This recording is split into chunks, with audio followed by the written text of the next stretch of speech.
Welcome back for another Agix price update video where I will be sharing areas that QNT needs to continue holding above in the next coming hours, give you my pullback target areas and also my bull market target areas. And before I do so, show some love by first giving this video a thumbs up, subscribe to the channel and also check out the channel membership. And at the time of this recording, Agix is holding above the 20-day MA here on the 4-hour chart, which is now acting as support for us to continue gearing up. We are also holding above our significant area of support at around the $0.213 mark. And as long as we continue holding above that, I'm still expecting higher prices on the Agix chart. And before I can get into the pullback target areas and what I'm expecting on the short term, allow me to first give you my long-term Elliot wave analysis and what I'm expecting in the bull market here on the Agix chart, where you can see that back in 2022 we saw our lows down here before we saw that impulsive move to the upside in the formation of this wave 1, giving us a high above the $0.67 mark. And after getting that high, we started a corrective structure in the formation of this wave 2 in a move that has now been giving us a bit of a pullback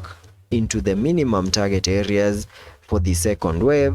highlighted on the charts using this blue target area, which is an area that we have now fully maximized. And there are high chances that Agix now has a low in place for that wave 2 and is now ready for an explosive move to the upside in the formation of this wave 3 in a move that should give us new all-time highs. And the minimum target area for that wave 3 can be given by connecting the trend-based Fibonacci from the low of the first wave to the high of that wave 1, then dragging the fibs to the low of the second wave, giving me a minimum target area at the fib level 1.618, and that is at around the $1.1784 mark. And that is the minimum that we can expect that wave 3 to the upper side to do. And getting back to the 4-hour chart to give you what I'm expecting on the short term and also my pullback target areas. Here on the 4-hour chart, you can easily see that before we saw this impulsive move to the upside, breaking above significant areas of resistances, Agix had first given us a low at around the $0.015 mark before seeing that massive push to the upside, giving us a high at around the $0.25 mark. And since this was an impulsive move to the upside, there are chances that in the next coming hours we might see a bit of a cool off here on the charts. And what that means is that there are chances that we might see a bit of a corrective structure before we can get a low in place for the corrective structure and then continue with our impulsive move to the upside, breaking above significant areas of resistances. And if that is the case, then the pullback target areas can be given by connecting the Fibonacci's from the low at around the $0.15 mark to that high at around the $0.25 mark, giving me a target area between the fib level 0.382 and the fib level 0.618, and that is between the $0.21348 mark and the $0.1923 mark, which is the area that I have highlighted here on the charts using this blue target area.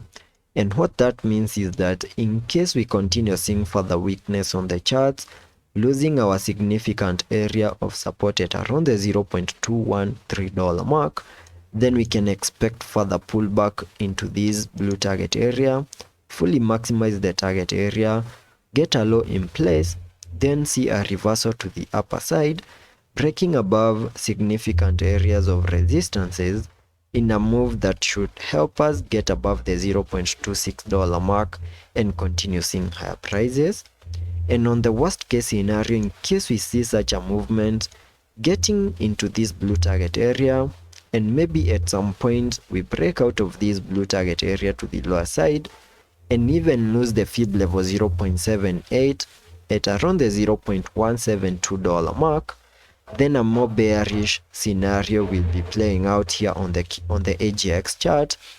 where we can easily see a reset of the lows that we made at around the $0.158 mark. That is another scenario that we need to have in mind, which is the worst case scenario in case we lose significant areas of supports here on the AGX chart. And that is what I'm keeping my eyes on the short term and also on the long term. And I hope that video was of much help to you, and I hope to catch you in the next one.